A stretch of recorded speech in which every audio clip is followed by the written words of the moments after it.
નમસ્કાર મિત્રો, ગુજરાત રાજ્યના પેન્શનરો અને કર્મચારીઓને મોજે દરિયા। તો મિત્રો, ગુજરાત રાજ્યના તમામ પેન્શનરો અને કર્મચારીઓ માટે સારા સમાચાર છે, કેમ કે કેન્દ્ર સરકારે મોંઘવારી ભથ્થામાં વધારો કરી ત્યારબાદ ગુજરાત રાજ્ય સરકાર પણ મોંઘવારી ભથ્થામાં વધારો કરશે। તો મિત્રો, મોંઘવારી ભથ્થાની વાત કરીએ તો તેમાં સૌથી પહેલાં કેન્દ્ર સરકાર મોંઘવારી ભથ્થામાં વધારો કરે છે, ત્યારબાદ રાજ્ય સરકાર પણ મોંઘવારી ભથ્થામાં તે પ્રમાણે વધારો કરે છે। તો મિત્રો, તમે જાણો છો તે પ્રમાણે મોંઘવારી ભથ્થું 58% છે, તેમાં 2%નો વધારો કેન્દ્ર સરકારે કેબિનેટ બેઠકમાં મંજૂરી આપી 2%નો વધારો કર્યો છે। તો ટોટલ 60% મોંઘવારી ભથ્થું પહોંચી ગયું છે। તો મોંઘવારી ભથ્થામાં વધારો 2%નો થતાં પેન્શન અને પગારમાં વધારો થશે, ત્યારબાદ જે બાકી એરિયસ હશે તેને પણ ચૂકવવામાં આવશે મિત્રો।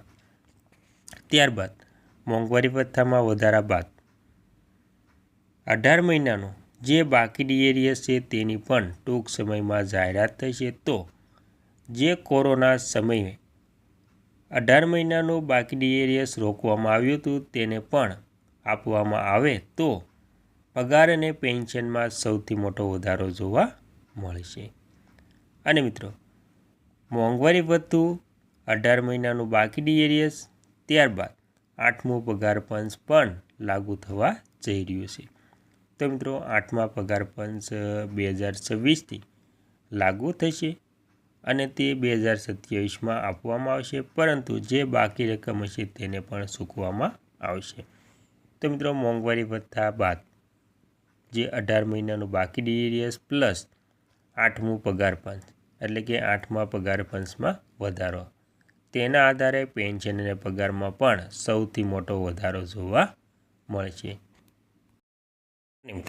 મોંઘવારી ભથ્થા વિશે ટૂંકમાં જાણીએ તો ગુજરાત મોંઘવારી ભથ્થામાં વધારો 2024 એપ્રિલ 2026માં કેન્દ્ર સરકારે કર્મચારીઓ અને પેન્શનરો માટે મોંઘવારી ભથ્થા એટલે કે ડીએમાં 2%નો વધારો કરી તેને 58%થી વધારીને 60% કર્યો છે। આ વધારો 1 જાન્યુઆરી 2026થી અમલી બનશે અને જાન્યુઆરીથી માર્ચ સુધીના 3 મહિનાના એરિયસ બાકી પગાર પણ મળશે।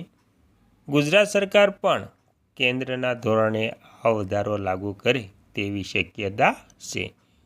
તેમાં મુખ્ય વિગતો: એપ્રિલ 2026 ડીએ વધારો 58%થી 60% એટલે કે 2%નો વધારો, લાગુ તારીખ 1 જાન્યુઆરી 2026થી।